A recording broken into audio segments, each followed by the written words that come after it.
This is everything you need to know about lane assignment in League of Legends.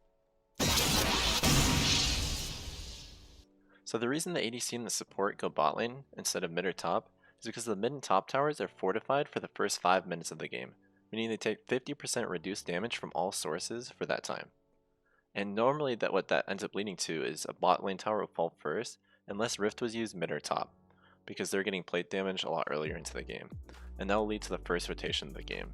The reason the ADC and the support don't keep pushing is a concept that I call the tower zones.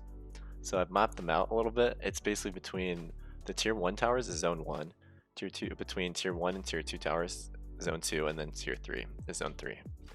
And so what happens if you try to push further, the enemy team will have a window where they can deal with this bot pressure basically one at a time. They can move resources, the waves won't collapse at the same time, and they'll be able to deal with this bot push and then still deal with the mid wave push. So normally what happens, it depends if the bot lane will then rotate to mid or top. It depends if Dragon's still up. If Dragon's still up, a lot of the time the basic rotation is mid lane goes bot and the ADC and the support go mid. And then you can still play for Dragon, mid lane still gets all the solo XP.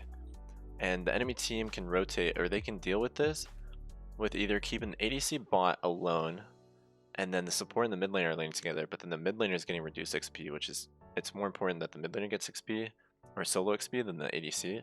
So a lot of the time they'll just switch that way. And this is like the most basic lane assignment swap that happens into the game most of the time, and same works reversed. Top lane is actually the safest champion. Normally they have the safest champions who can keep extending their lead. So if the top or mid, and for mid too, if mid lane gets their tower open, they normally just stay mid and they'll use the window. They get to push the wave a little faster, even earlier. So the mid laner will come up.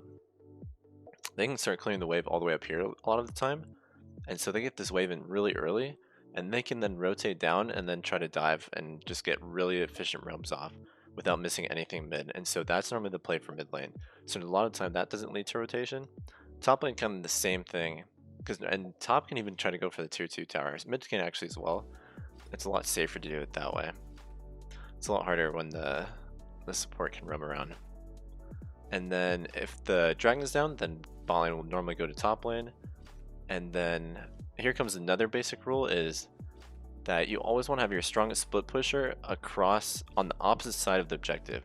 So normally this lane assignment of the mid laner going bot lane will stay up until 20 minutes when Baron spawns.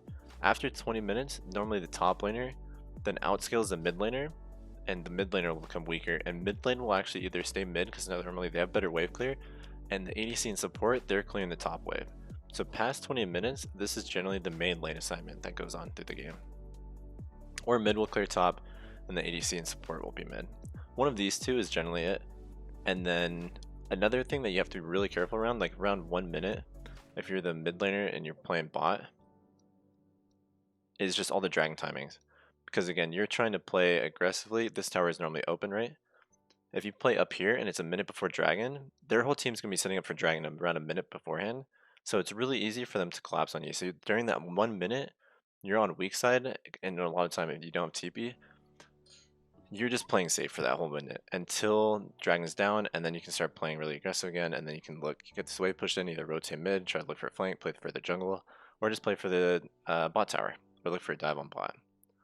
And yeah, I think that just about covers it. If you have any questions, leave them in the comments, and thank you so much for watching.